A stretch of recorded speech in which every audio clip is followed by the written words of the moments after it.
Oi gente, como é que vocês estão? Espero que estejam todos muito bem por aí. Aqui é a Rê e eu tô de volta pra conversar com vocês sobre a leitura do segundo livro da série Os Bridgertons, que é O Visconde que Me Amava. Eu vou fazer então um vídeo pra cada livro que eu ler dessa série. Eu já fiz um sobre o Duque e eu, vou deixar aqui embaixo no box de informações. Todo o vídeo tá repleto de spoiler, então é bom pra você que já leu o livro e quer saber o que foi que eu achei, ou você que viu a série aí e quer saber, né, um pouco mais sobre o que eu achei do livro, já que, né, na série a gente tem todos os spoilers possíveis do livro número 1, principalmente.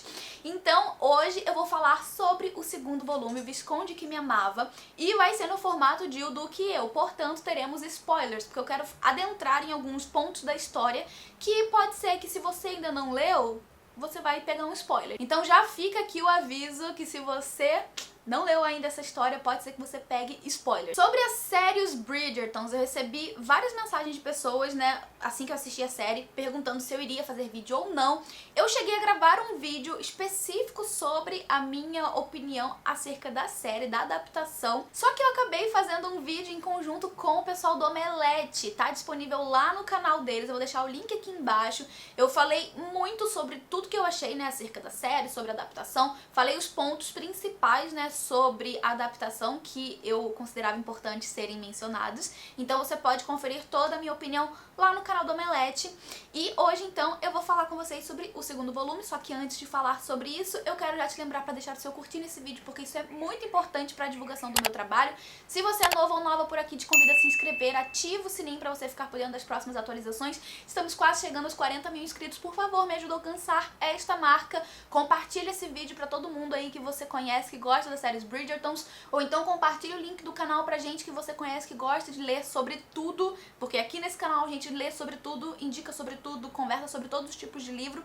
E então é isso, vamos lá para o vídeo. O Visconde que Me Amava gira em torno então de Anthony Bridgerton, que é o primogênito dos Bridgerton, é o irmão mais velho e é o presente Visconde. O pai deles, né, de todos os irmãos, morreu quando eles ainda eram crianças, né? O Anthony já não era tão criança assim, ele tinha seus 18, 19 anos quando o pai faleceu. E o pai era assim o grande espelho da vida dele, sabe? Ele tinha realmente uma devoção muito grande com o pai e foi de fato um choque muito assim potente pro Anthony quando o pai morreu. E o pai dele morreu por um motivo muito besta, que foi a picada de uma abelha. De alguma forma, ele foi picado por uma abelha e eu não sei se ele era alérgico, se ele tinha alguma complicação. Isso, inclusive, foi algo que eu senti que ficou muito mal explicado no livro. O cara simplesmente foi picado por uma abelha e morreu. Ponto. O pai dele morreu muito jovem, né? Ele tinha, sei lá, seus 38 anos mais ou menos. Então o Anthony começou a nutrir essa certeza de que ele próprio morreria muito jovem, porque isso seria uma espécie de sina, uma espécie de destino dos homens da família Bridgerton. Parece que um tio dele também morreu muito jovem, então ele assim aceitou pra vida que ele também não vai durar muito. Então ele tá ali no começo do livro já com essa certeza de que ele vai morrer cedo e ele precisa deixar um herdeiro para o... Como é que fala, gente? Visconde. O Duque tem um ducado, o Visconde tem o quê? Não sei. Enfim, ele precisa deixar um herdeiro, né, pra liderar ali o cargo de Visconde dos Bridgerton pelos próximos anos. Então, ele já aceitou que ele vai ter um casamento pra gerar filhos e ele quer um casamento que não seja com uma pessoa, uma mulher que ele ame, porque ele não vai aguentar, né, ele não conseguiria partir em paz, digamos assim, né, ir embora em paz, sabendo que ele deixou pra trás o grande amor da sua vida, assim como o pai dele fez com a mãe. A mãe dele sofreu muito com a perda do marido, então assim, ele não quer pra família que ele vai deixar a mesma coisa que o pai deixou. Então ele acredita piamente de que um casamento sem amor é o ideal pra ele, porque assim ele não teria o fim da vida dele, digamos assim, de tortura nesse sentido, sabe? E é assim que o primeiro livro começa. Ele já compartilha com o irmão, se eu lembro bem, é o Benedict, que é o segundo, né, mais velho. Ele já compartilha, ele compartilha com o Colin, que é o terceiro irmão ali dos Bridgerton, sobre esse desejo dele de conseguir uma esposa e que ele quer que seja uma esposa, né, uma mulher que ele não ame, que ele não tenha sentimentos. Ele começa a ir pros bailes junto com a família, né, como sempre isso acontece nas temporadas londrinas e tal. Tem ali as mães que estão querendo casar as filhas e tem o Anthony que tá meio que na caça de uma esposa, que é uma esposa que ele não né, tem que ter esse pré-requisito que ele não vai amar. Além disso, ele tem preferência para mulheres intelectuais, etc, né? Ele tem ali uma lista de preferências, digamos assim. E assim como em O Duque e Eu, a gente tem ali o ponto de vista tanto de um Bridgerton quanto da pessoa que vai ser ali, né, parte da história, outra parte da história. Nesse caso, são as irmãs Sheffield. A Edwina Sheffield é a mais nova das irmãs, que são meio irmãs, né? Elas têm o mesmo pai, mas são filhas de mães diferentes. Então, assim, elas vivem juntas desde sempre. A Edwina sempre foi, assim, a joia da família. Inclusive, ela é considerada a joia da sociedade, porque ela é uma moça muito graciosa, muito bonita. Os traços são perfeitos. Ela é, sabe, aquele tipo de boneca que qualquer homem adoraria, sabe, ter como um acessório do seu lado. E como todas as outras moças ali da sociedade, ela está procurando um casamento. E o Anthony acaba vendo nessa moça, né, na Edwina, uma espécie de esposa em potencial, porque ele acredita que ele não virá amar ela, já que existe uma grande diferença de idade. Ao mesmo tempo, ela é uma moça inteligente, ela busca, inclusive, né, um marido que seja culto, de preferência, assim, aqueles homens que dão aula, catedrático, esse tipo de coisa. Só que a Edwina tem a Kate, que é a irmã mais velha, que é super protetora, que, sabe, quer o melhor pra irmã. Ela é uma mulher que não se considera com grandes atrativos físicos, ela não se considera bonita, ela não se considera atraente, e ela sabe que as pessoas pensam isso sobre ela, e ela tá super tranquila consigo mesma, ela já aceitou que vai ser uma tiazona pra vida, mas ela quer que a irmã encontre um casamento, que seja feliz, que, sabe, seja plena no seu matrimônio. E ela sabe ali pelas crônicas da Lady Whistledown que o Anthony Bridgerton tem uma fama de ser um grande libertino, de ser o completo oposto daquilo que ela e a irmã esperam, né, para um casamento ali pra Edwina.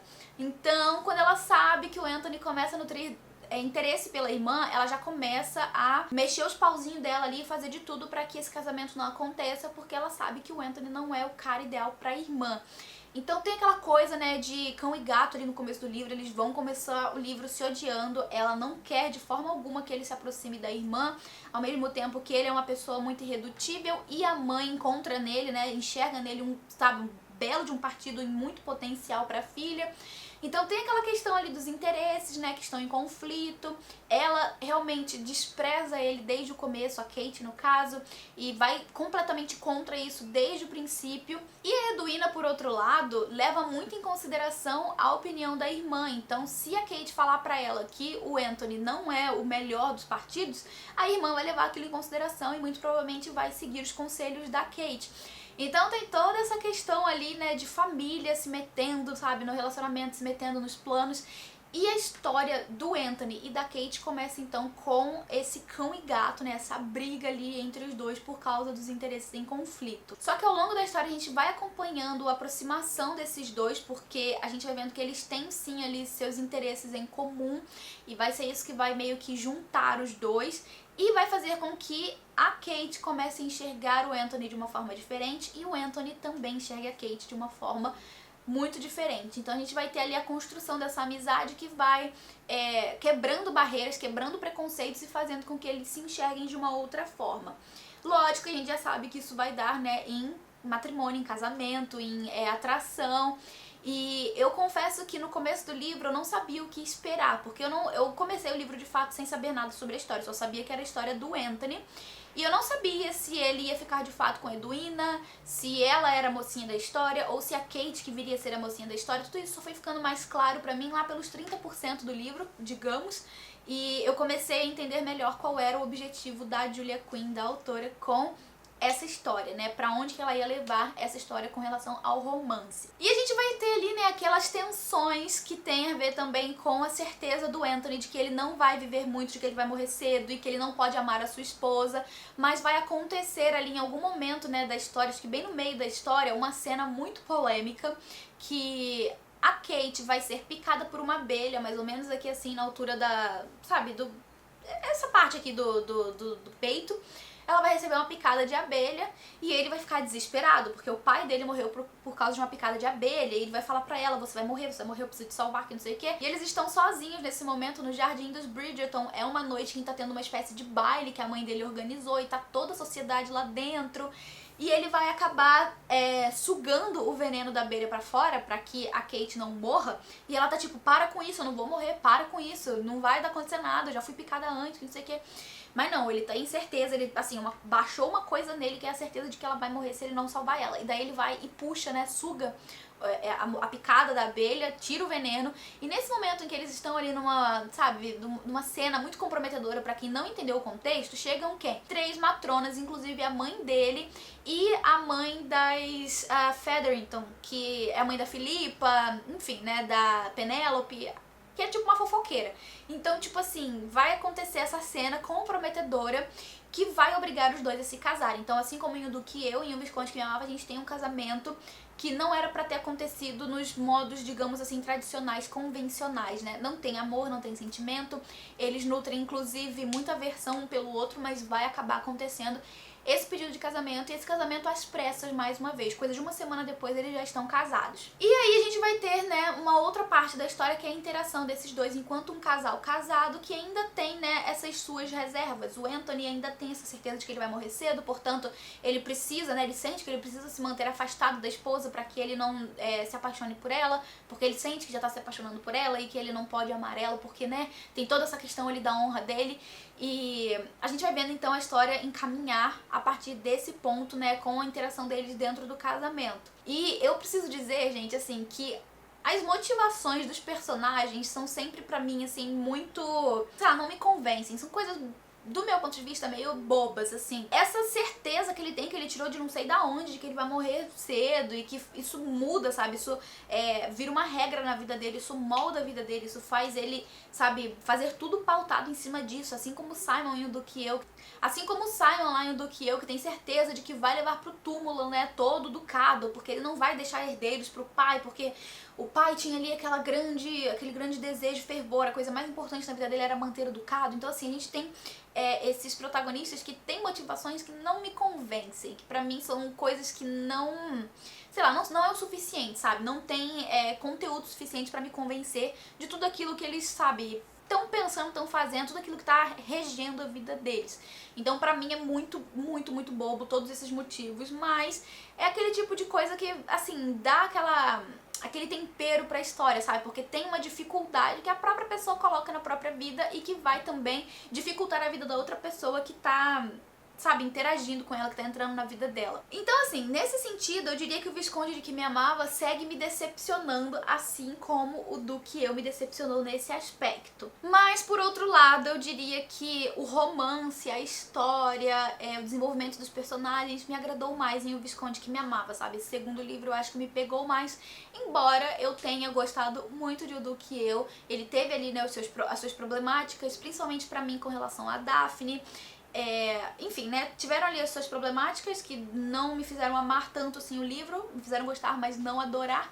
E com O Visconde Que Me Amava, eu sinto que eu gostei mais do que o do primeiro, embora não tenha sido pra mim, assim, uma daquelas leituras excepcionais. Eu acredito que dentro da série ainda vão ter outros livros que vão me agradar bem mais do que esses dois, e eu tenho um forte pressentimento de que a história da Heloise vai me ganhar. Então, eu quero muito ler o terceiro livro pra daí ler o quarto e chegar logo na história dela. Eu acho que é o quarto que é a história dela.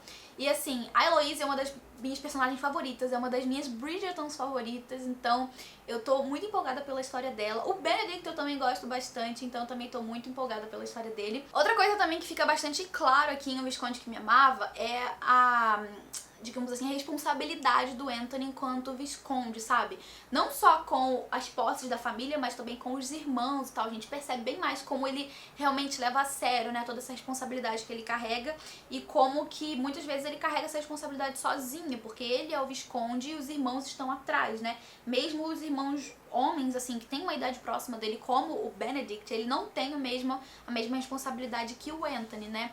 E uma coisa que, inclusive, eu não comentei lá no vídeo com o Omelete é com relação ao Anthony, que pintou a série, né, da Netflix, pintou o Anthony como um irmão muito mandão, autoritário, que decide pela Daphne, que vai fazer ela se casar com quem ela não quer, porque é bom pra ela, e esse tipo de coisa. Isso não acontece nos livros. Pelo contrário, enquanto um irmão, o Anthony eu acho maravilhoso. Ele se mete na vida dos irmãos? Se mete, né? Ele se meteu na vida da Daphne ali porque, né, queria proteger ela. Mas não ao ponto que a série levou, sabe? E eu senti que isso pintou um personagem um pouco mais, eu diria, carrasco.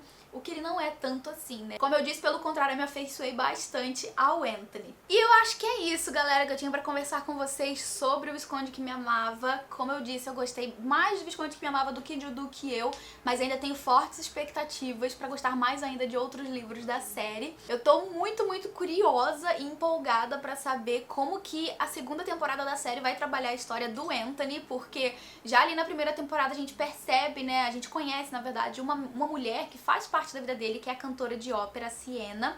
Ela, de fato, é uma das mulheres com quem ele se relaciona. No livro aparece isso, né? Mas no livro, a interação dele com ela tá mais como uma espécie de caso mesmo, sabe? Não como um relacionamento muito... sei lá, diria assim, que mexeu com ele como a gente vê na série. A gente vê que o relacionamento dele com ela na série é algo que mexe com ele, apesar de ele saber, né, e que causa certo conflito ali nele, porque ele sabe que ele tem responsabilidades para com a família, para com o ducado, e que ele precisa se casar com uma moça da sociedade, o que a Siena não é, né, então a gente vê isso na série. Só que no livro a gente não tem muito dessa dualidade dele entre o que ele sente e o que ele sabe que ele precisa fazer, sabe? Então eu tô até bem curiosa, assim, pra saber como que vão trabalhar isso na segunda temporada da série, e tô muito empolgada. Eu espero muito que sejam mais benevolentes com o Anthony, porque ele não é o malvadão que pintaram ele ali na série, né? Não bem o malvadão, mas o carrasco, sabe? O irmão mandão, digamos assim, que pintaram ali na série. Então, muito empolgada pra essa próxima temporada. Agora é ler o terceiro livro, espero fazer isso no próximo mês. E eu quero saber se você já leu o livro, se você já leu a série, o que você achou do segundo volume, qual que é o seu livro favorito. Comenta aqui embaixo que eu vou adorar saber. Comenta aqui embaixo também se você concorda ou discorda comigo, sempre no respeito, não me ofenda, por favor.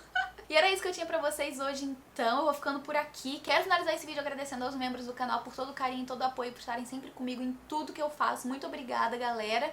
Quero agradecer também a você que ficou aqui até o final desse vídeo. Muito obrigada pela sua companhia. Um beijo grande e até o próximo vídeo.